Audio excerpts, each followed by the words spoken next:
নমস্কার, Bengali solution YouTube চ্যানেলে সমস্ত শিক্ষার্থীকে স্বাগত। আজকে আমি এসএলএসটি এবং ঝাড়খণ্ড টেটের এবং ঝাড়খণ্ড যে এসএসসি রয়েছে তার ব্যাকরণের অত্যন্ত গুরুত্বপূর্ণ একটি সেট নিয়ে হাজির হয়েছি। এই পর্বের প্রতিটি প্রশ্নই অত্যন্ত গুরুত্বপূর্ণ এবং যে বিশেষভাবে বিচার্য প্রশ্ন, তো সেজন্য খুব সচেতনভাবে এর উত্তরগুলি করতে হবে। তো শুরু করছি আলোচনা পর্ব। এটি একটি প্র্যাকটিস সেট এবং আমার উত্তর দেওয়ার আগেই তোমরা কমেন্ট সেকশনে সম্পূর্ণভাবে উত্তর দিয়ে কার স্কোর কত হলো সেটা জানিয়ে দেবে। দেই থেকে দি কোন ধরনের স্বরসঙ্গতি হয়েছে?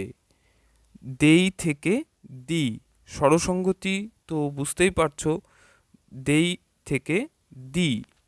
তো এখানে দেখা যাচ্ছে যে দি মানে হচ্ছে হর্ষরিরই প্রভাব রয়েছে, তো হর্ষরি পরে রয়েছে, তাই এটা হয়ে যাবে পরাগত স্বরসঙ্গতির উদাহরণ। এরপর বাংলা ভাষায় কোন পূর্ণ স্বরটি অর্ধস্বর রূপে উচ্চারিত হয়? উত্তর দেওয়ার চেষ্টা করবে। অবশ্যই এর উত্তর হয়ে যাবে গ, অর্থাৎ হর্ষৌ। এরপর শিরোনি থেকে সিন্নি কিসের উদাহরণ? শিরোনি থেকে সিন্নি, বুঝতেই পারছ একই ব্যঞ্জনবর্ণের প্রভাব রয়েছে, তো সুতরাং এর উত্তর হয়ে যাবে গ, সমীভবন। নিচের কোনটি কৃতঋণ শব্দ? কৃতঋণ শব্দ, নিচের কোনটি কৃতঋণ শব্দ? এর উত্তর হয়ে যাবে ঢেকি।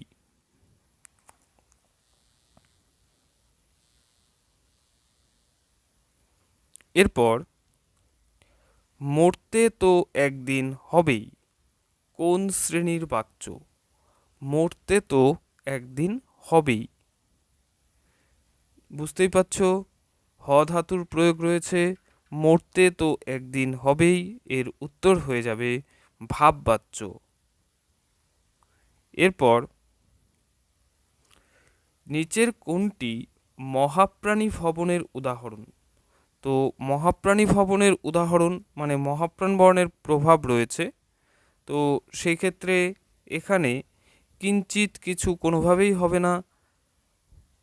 এরপর স্তম্ভ, থাম, পতঙ্গ, ফড়িং, বাকযন্ত্র, বাকযন্ত্র কোনটা হবে এর সঠিক উত্তর? এর সঠিক উত্তর হয়ে যাবে স্তম্ভ থেকে থাম, কারণ থ একটি মহাপ্রাণ বর্ণ। মহৌষধি এর সন্ধি বিচ্ছেদ হবে, মহৌষধি এর সন্ধি বিচ্ছেদ হবে মহা প্লাস ঔষধি, মহৌষধি। চলে যাচ্ছি পরবর্তী প্রশ্নে। বন্যা থেকে বন্যা কোন ধরনের সমীভবন ঘটেছে? বন্যা থেকে বন্যা, তো দন্তান্ন আগেই রয়েছে, তো সুতরাং হচ্ছে দন্তান্নর প্রভাবেই বজায় থাকছে, তাই এটি হয়ে যাবে প্রগত সমীভবনের উদাহরণ। চলে যাচ্ছি পরবর্তী প্রশ্নে। অহর্নিশ এর সন্ধি বিচ্ছেদ হবে, অহর্নিশ শব্দটির অর্থ হচ্ছে দিন ও রাত্রি, এর সন্ধি বিচ্ছেদ হবে অহ প্লাস নিশি, অর্থাৎ নয়ের উত্তর হয়ে যাবে গ। নিচের কোনটি আগন্তুক শব্দ? নিচের কোনটি আগন্তুক শব্দ? এর উত্তর হয়ে যাবে নেশা। রেনেসাস কোন শ্রেণীর শব্দ? রেনেসাস তোমরা সবাই জানো, রেনেসাস কোন শ্রেণীর শব্দ? রেনেসাঁস হলো একটি ফরাসি শব্দ, রেনেসা। এরপর সার যোগ মতুপ এর প্রত্যয়বদ্ধ রূপটি হবে সার যোগ মতুপ।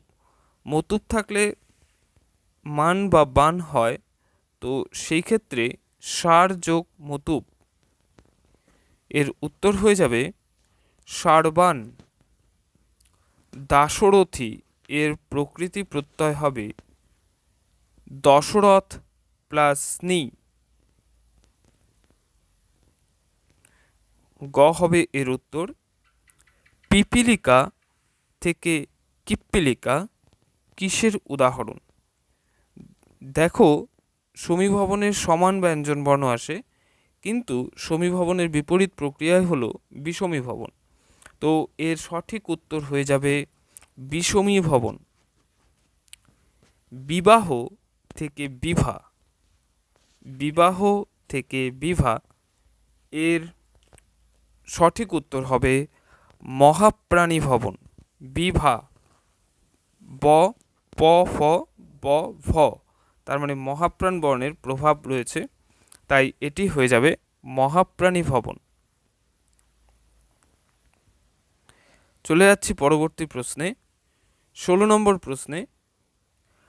আমার এই দেশেতে জন্ম, যেন এই দেশেতে মরি। 16 নম্বর, এর সঠিক উত্তর হবে, মাঝে কমাও রয়েছে, দুটি অংশই স্বাধীন রয়েছে, তাই এর উত্তর হয়ে যাবে যৌগিক বাক্য। ওঠো জাগো সাহস অবলম্বন করো। ঠিক আছে, তো এক্ষেত্রে ওঠো জাগো সাহস অবলম্বন করো, কাউকে উৎসাহিত করা হচ্ছে, মোটিভেট করা হচ্ছে, তাহলে এর উত্তর হয়ে যাবে 17-র উত্তর হয়ে যাবে গ। 17-র উত্তর হয়ে যাবে গ, অর্থাৎ অনুজ্ঞাসূচক বাক্য। ডিঙি টেনে বের করতে হবে, ডিঙি টেনে বের করতে হবে। ঠিক আছে, তো কি কি বের করতে হবে? কি টেনে? ডিঙি, তার মানে হচ্ছে ডিঙিটা হচ্ছে কি এখানে কর্মপদ, তো এর অর্থ বজায় থাকছে। 18 এর উত্তর হয়ে যাবে কর্মবাচ্যের উদাহরণ এটি। ভুঁই চাপাতে ভরে গেছে শিউলি গাছের তল। ভুঁই চাপাতে কি দিয়ে ভরেছে? ভুঁই চাপা দিয়ে ভরেছে, তাহলে এর উত্তর হয়ে যাবে খ, অর্থাৎ করণ কারক।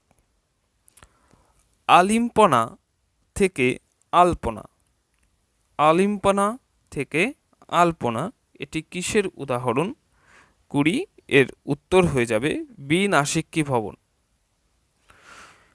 বিহগ এর প্রত্যয়বদ্ধ রূপটি হবে, বিহগ এর প্রত্যয়বদ্ধ রূপটি হবে বিহায়স।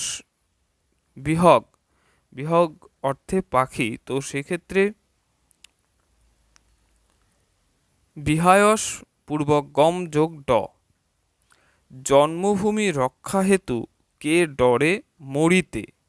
ঠিক আছে, জন্মভূমির রক্ষা হেতু, এখানে জন্মভূমি হলে এটা হতো কি নিমিত্ত, কিন্তু হচ্ছে কি বলছে, কে ডরে মরিতে, কি করতে? মরতে, তার মানে জন্মভূমি রক্ষা হেতু কে ডরে মরিতে, তার মানে হচ্ছে এটি হয়ে যাবে কর্মকারকের দৃষ্টান্ত। সুধা এর প্রত্যয়বদ্ধ রূপটি হবে সুধা, সুধা। ঠিক আছে, সুধা এর প্রত্যয়বদ্ধ রূপটি হবে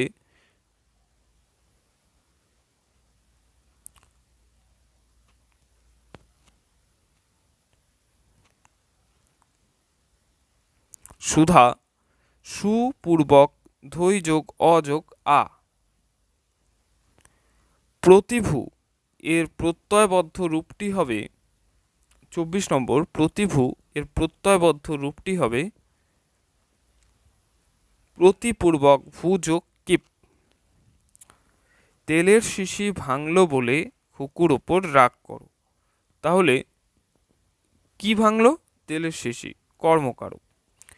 গিরিশ কোন সমাসের উদাহরণ? গিরিশ এর ব্যাসবাক্য হবে গিরিতে শয়ন করেন যিনি বা যে, তাহলে এর উত্তর হয়ে যাবে উপপদ তৎপুরুষ। স্মৃতিস্তম্ভ এর ব্যাসবাক্য হবে স্মৃতি রক্ষার্থে স্তম্ভ। ক নীলকণ্ঠ, নীলকণ্ঠ, নীলকণ্ঠ যার, এটি হয়ে যাবে সমানাধিকরণ বহুব্রীহি। সমাসগুলো অত্যন্তই সহজ। এরপর স্তব্ধ চরাচর, চরাচর এর ব্যাসবাক্য হবে চর ও অচর। কবিতাটি খবরের কাগজে ছাপাইলে হয় না। দেখো এখানে সব ক্ষেত্রে যে প্রশ্নসূচক অব্যয় দিয়ে প্রশ্ন করতে হবে এমন কোনো কথা নেই, অনেক ক্ষেত্রে না শব্দ দিয়েও প্রশ্ন করা যায়। তো সেই ক্ষেত্রে এখানে এটি হয়ে যাবে প্রশ্নবাচক একটি অব্যয়। তার মানে এর উত্তর হয়ে যাচ্ছে গ জাতি কোন শ্রেণীর বিশেষ্য। জাতি, জাতির দ্বারা কি বোঝাচ্ছে, সমষ্টি, তার মানে সমষ্টিবাচক বিশেষ্য। এরপর চলে যাচ্ছি পরবর্তী প্রশ্নে। রজক এর প্রত্যয়বদ্ধ রূপটি হবে রণজ যোগ জক। এরপর তোরা সব জয়ধ্বনি কর, ঠিক আছে, যে তোরা সব, সব জয়ধ্বনি কর, এর প্রত্যয়বদ্ধ রূপটি হবে কি, এর দ্বারা কি বোঝাচ্ছে, সবাইকে বোঝাচ্ছে, তাই তো, তার মানে এটি হয়ে যাবে বিশেষণ, সমস্তকে বোঝাচ্ছে। চলে যাচ্ছি পরবর্তী প্রশ্নে। দিগম্বরের জটায় হাসে শিশু চাঁদের কর। তো দিগম্বরের জটায় হাসে শিশু চাঁদের কর, এর এর মধ্যে বাক্যের কোন শর্ত মানা হয়নি। শিশু চাঁদের কর হাসে দিগম্বরের জটায়, তার মানে আসক্তির অর্থ মানা হয়নি। এর উত্তর হয়ে যাবে গ মা খুব কষ্টে আছে। কষ্ট এবং আছে দুটাই হচ্ছে ক্রিয়া, তো এর একটি আরেকটির সঙ্গে জুড়ে আছে, যুক্ত হয়ে আছে, তো যুক্ত ক্রিয়া।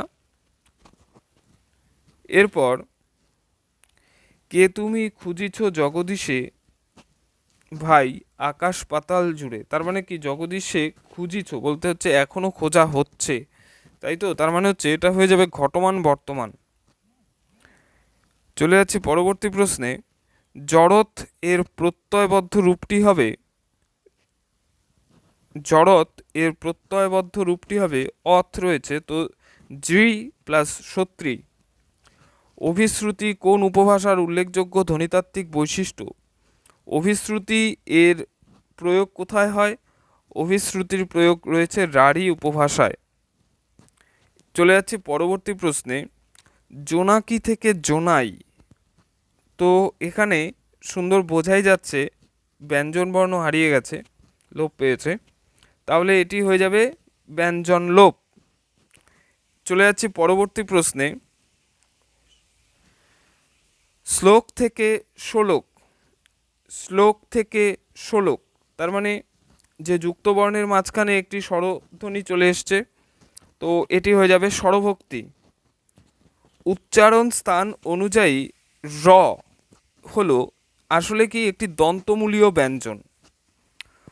পশ্চাৎ স্বর হলো, পশ্চাৎ স্বর সুন্দর বোঝা যাচ্ছে, এর উত্তর হয়ে যাবে 42, এর উত্তর হয়ে যাচ্ছে গ, অর্থাৎ কি হর্ষৌ ও অ। এরপর অপসারিত এর প্রত্যয়বদ্ধ রূপটি হবে, প্রত্যয়বদ্ধ রূপটি হবে অপসারিত, অপপূর্বক শ্রীযুক্ত, অপসারিত। ত থাকলে তার শুধু হচ্ছে ত হয়, কইত হয়ে যায়, তাহলে এর উত্তর হয়ে যাবে 43, উত্তর হয়ে যাবে গ অপপূর্বক শ্রীযুক্ত। দিক প্লাস নাগ এর সন্ধিবদ্ধ রূপটি হবে দিংনাগ। নদ্যম্বু এর সন্ধি বিচ্ছেদ হবে নদী প্লাস অম্বু, অর্থাৎ গ। রাধিকা শব্দের তদ্ভব রূপ হবে রাই, রাধিকা শব্দের তদ্ভব রূপ হবে, কারণ প্রাকৃতে একটি স্তর রয়েছে, তো সেই ক্ষেত্রে রাধিকা রাহিয়া রাই, রাধিকা রাধিয়া রাই। এরপর নিচের কোনটি কৃতঋণ শব্দ।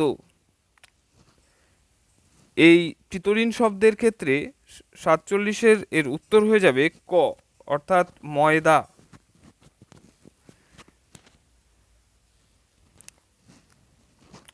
এরপর জানালা কোন শ্রেণীর শব্দ? জানালা একটি পর্তুগিজ শব্দ, আমরা সকলেই জানি জানালা একটি পর্তুগিজ শব্দ। চলে যাচ্ছি পরবর্তী প্রশ্নে, ঝর্ণা কলম কোন শ্রেণীর শব্দ? ঝর্ণা কলম এটি রবীন্দ্রনাথ সম্ভবত অনুবাদ করেছিলেন, তো এর উত্তর হয়ে যাবে অনুদিত শব্দ।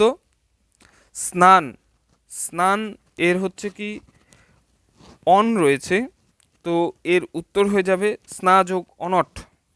তো এই ছিল আজকের 50টি প্রশ্ন ব্যাকরণ থেকে। তো তোমরা কার কীরকম উত্তর আসছে সবাই কমেন্ট সেকশনে তোমাদের স্কোরটা জানাবে, এবং আশা করব যে নিয়মিত এই ধরনের ভিডিও আবারও আসবে। তো ততক্ষণ তোমরা সঙ্গে থাকো, এবং আমার চ্যানেলে নতুন হয়ে থাকলে চ্যানেলটিকে সাবস্ক্রাইব করে ভিডিওটিকে শেয়ার করো। ধন্যবাদ।